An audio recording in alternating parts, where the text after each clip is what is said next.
Location, location, location. So this is a cleared area. This is a tree line. You want to pick a tree along this tree line. Bees seem to prefer deciduous trees to conifers. So I'm going to pick this nice old tree right here. It's got some rod in it, which the bees like. And you want to hang it, oh, that's neat. And a little skull. I have to give that to Brandon for his collection. Anyhow, you want to hang it on the east side. So it's west, it's north, it's east, south. If you're still with me and you didn't puke from what I just did, congratulations, you've got a stomach of steel. So I'm going to hang it on this side of the tree. You want to hang it in full shade, along a tree line, along the east or northeast side of the tree. Right.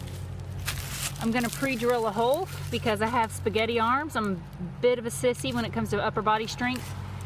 And then I've got these nice beastly nails. Okay, so I'm going to pre-drill just a little ways into the tree to make it easier for me to get this nail in there. It doesn't have to go all the way in, but you do want it at least, I say at least halfway. I'm going to be honest with you, there's times where I barely get it in that far. So at least an inch, 2 inches is better. I don't remember what that is. I'll have to measure my hand later on and tell you guys. Maybe, I don't know, maybe 7 or 8 inch nail, I don't know. So all right, let's get to work. I'm going to put this in there along with a piece of old comb to attract bees. So I just stretched a couple rubber bands across that to kind of roughly hold it in place. That's good enough. I'll knock the leaves off there. And I want this one in the entrance. So there's my entrance, there's my comb. And I'll hear people, I've heard, he was an old timer, but he was new at keeping bees. But because he was an old timer, he thought he knew everything.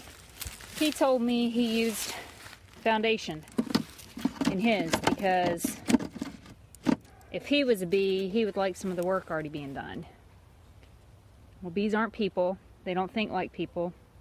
And I asked him what his success rate was, and he said he hasn't caught any swarms yet. So this is what I do. And every year when I set swarm traps, regardless if I put them at my property or if I put them all over town, half of my swarm traps get bees in them. So this isn't a necessity, but like I said, I've got it, so I'm gonna put it in there. If you use foundation, the bees will see it as a wall. They want to come into a space, they want enough comb in there to be interested in it. They want to come into a space and they want to see that there's a huge void and plenty of room for them to make their bee plans and renovations. All right, so I'm just going to slide all these kind of tight together, tight to the comb. They'll start here, they'll build that way. The tighter they are this way, the less burr comb you're going to have. Sometimes I'll put a screw. I'll probably do that. I've got some screws in my pocket. Put a screw right there. It doesn't have anything screwed into place, but it's just holding that snug. You want those pretty tight together. This is a little piece of paper towel with, I don't know the exact formula. You'll have to read the ebook. I've linked it below, but I want to say it's like 7 or 8 drops. I just invert the vial over it until it gets just a tiny bit on there, and I call that good. I'm not counting out drops. This is what I use. You can use it. Any real essential oil lemongrass, doesn't have to be organic unless you're particular about that. So you put that in a Ziploc bag, you seal it most of the way, leave one corner slightly open, and then you're just gonna take your finger and you're gonna rub a little bit right in there, or take a Q-tip if you don't like the way this smells and don't want it on you. We've already got bees around us. Alright, so next up. Alright, so I just tucked my my bag in there that had the lemongrass oil. I put a few, I just rubbed some in here. You can see where it's shiny, that's lemongrass oil. And the ebook tells you to screw your lids on. That's pretty good information, especially if you are hanging traps on other people's property, or if you are guerrilla trapping, that is trespassing on other people's property and putting traps out. Anyhow, so I don't always screw my lids on. I've gotten in a habit of just putting whatever, a migratory cover on there and calling it done. When I take the trap down, I put just a ring of tape around it just to kind of hold it in place, and I don't have any trouble with it.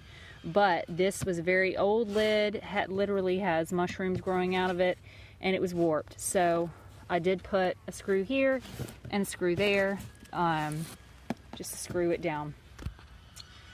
And another reason why you want to do that is if you live in a high wind area or an area subject to high winds. Normally you put a weight on your hive, on the top of your hive, but when you're swarm trapping, you don't want any extra weight hanging against that nail, especially if you're bad about only driving in an inch like I am. So this is an easy way to keep that lid on there. All right, let's put it in place. It's ready to go.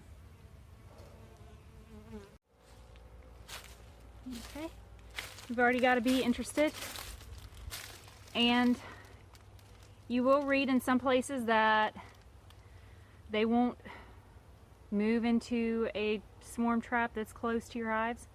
That's not true. I have witnessed a swarm leave one of my hives and enter one of my swarm traps not 100 feet away. So that's a myth.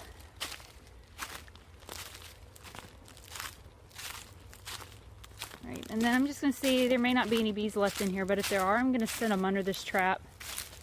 No, they all left. They all left, but just in case, I'm going to move it.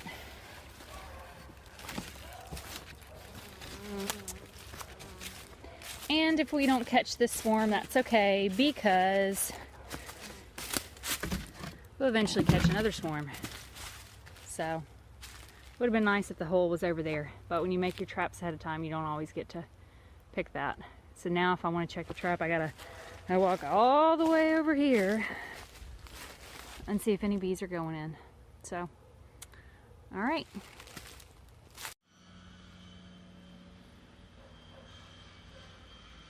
Sneaky little girl. She said, I'm gonna climb back in Mama's hood, and she puts it up. Ow, sting her in the neck. Crawl into her ear and sting her ear. I don't know, guys. What do you think? You think she's gonna do that? I don't know. I don't care. I'm too tired. I'll deal with her after I clean up this mess. See you next time. Don't forget to have fun, and please hit like and subscribe. I really appreciate it.